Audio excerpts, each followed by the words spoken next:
दोस्तों, हाल ही में डब्ल्यूएचओ ने एक रिपोर्ट जारी की जिसमें डब्ल्यूएचओ ने कहा कि भारत में कोरोना से मरने वालों की संख्या लगभग 47 लाख है। भारत सरकार ने कहा डब्ल्यूएचओ झूठ बोल रहा है। कोरोना में केवल 5 लाख लोगों ने अपनी जान गंवाई, यानी सरकारी आंकड़े के अनुसार 4 से 5 हजार मौतें प्रतिदिन। अब इन सरकारी आंकड़ों में सच्चाई क्यों नजर नहीं आती है, क्यों झूठ नजर आते हैं, एक साधारण उदाहरण से समझते हैं। भारत में रोजाना बीमारी के चलते, केवल बीमारी के चलते 26,000 से अधिक लोग अपनी जान गंवाते हैं। हजारों लोग और भी हैं जो किसी दुर्घटना से जान गंवाते हैं, किसी आपराधिक गतिविधि का शिकार होते हैं और अपनी जान गंवा देते हैं, लेकिन उनकी बात मैं नहीं करूंगा। अभी केवल बीमारी के आंकड़ों की मैं बात करूंगा। यानी हजारों मौतें दिन में होने के बाद भी इस देश में दाह संस्कार विधि पूर्वक होता है। पूरा इतिहास उठाकर देखिए, आपको एक भी घटना ऐसी नहीं मिलेगी कोरोना के अलावा जहां पर ऐसा मूवमेंट आया हो कि आपको शव सड़क के किनारे जलाने पड़े हों, उनको गंगा में फेंक देना पड़ा हो, उनको कहीं भी इधर उधर फेंक के उनको छोड़ दिया गया हो कि चील कौवे कुत्ते उनको नोच के खा सके, या कभी भी किसी भी शमशान घाट में सैकड़ों लाशें एक साथ जल रही हों। लेकिन भारत सरकार की माने तो केवल 5,000 मौतों में इस पूरे देश में ऐसी सुनामी आई कि सरकार से लेके हर एक प्रतिजन के हाथ पैर फूल गए। सारे संस्थान कम पड़ गए, सारे अस्पताल कम पड़ गए, सारे शमशान घाट कम पड़ गए, सारी जमीन कम पड़ गई। 140 करोड़ की आबादी को थामने वाला है इतना बड़ा विशाल देश 5,000 मौतों का दाह संस्कार विधि पूर्वक नहीं कर पाया, और अंत में परिजनों ने मजबूर होकर इधर उधर कहीं ना कहीं उनका दाह संस्कार किया, जैसे सड़क के किनारे, या फिर उनके परिजनों को बिना बताए उनको गंगा में बहा दिया गया।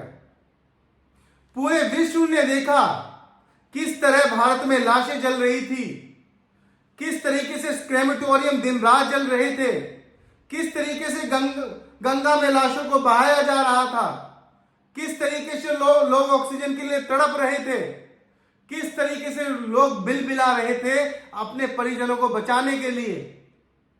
तो क्या ये सब देखने के बाद आपको नहीं लगता कि 5,000 से कहीं ज्यादा मौतें इस देश में हुई?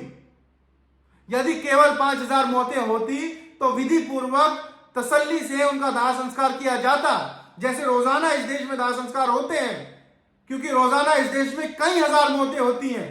लेकिन कभी ऐसी स्थिति उत्पन्न नहीं होती कि इस तरह की स्थिति से देश को गुजरना पड़े जैसा कोरोना में हुआ। लेकिन ऐसे संवेदनशील मुद्दे पर भी भारत सरकार बड़ी बेशर्मी के साथ झूठ बोल देती है और गलत आंकड़े लोगों के सामने रखती है। लोगों की फीलिंग्स का, उनकी भावनाओं का मजाक उड़ाया जाता है। संसद में खड़े होकर कहा जाता है कि कोरोना में ऑक्सीजन से एक भी मौत नहीं हुई, जबकि हर एक जन भारत का जानता है कि उसका पड़ोसी या उसका जानकार या उसका दोस्त या उसका मोहल्ले वाला या उसका गली वाला कोई ना कोई ऑक्सीजन से के लिए तरस रहा था, भटक रहा था, भीख मांग रहा था। लेकिन ऐसे संवेदनशील मुद्दों पर भी सरकार झूठ बोल देती है। मेरी भारत सरकार से यह अपील है कि लोगों की भावनाओं के साथ खिलवाड़ मत कीजिए, मत हंसिए उनके इमोशंस के साथ। उन्होंने अपने प्रियजनों को खोया है और खोने का दर्द वही जानता है जो अपने प्रियजनों से प्यार करता है, जो उनको छोड़कर नहीं जाता। जो लोग अपने घर बार को छोड़कर चले गए, जिन्होंने अपने माँ बाप के विषय में नहीं सोचा, वो नहीं जानता अपने को खोने का दर्द। अपने को खोने का दर्द वही जानता है जिसको अपनों की कद्र होती है। जिन लोगों से आपने वोट लेके सत्ता में आए और वोटिंग के टाइम आपने उनकी गिनती की और जब उनकी मौत हो गई तो आपने उनके नंबर्स को गिनना सही नहीं समझा, आपने उनके नंबर्स तक हटा दिए, आपने उनको इतना नजरअंदाज किया कि उनको आपने मृत्यु की गिनती में भी नहीं रखा। आपने कहा कि नहीं, ये आंकड़े हैं ही नहीं, ये लोग हैं ही नहीं जो भारत के थे, इनकी मौत ही नहीं हुई।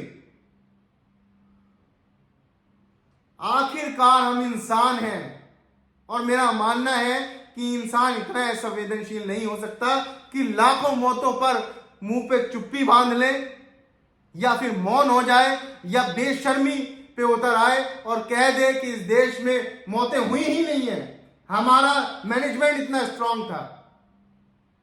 मैं भारत सरकार से अपील करता हूं कि ऐसे संवेदनशील मुद्दों पर लोगों की भावनाओं के साथ खिलवाड़ मत करें। जय हिंद।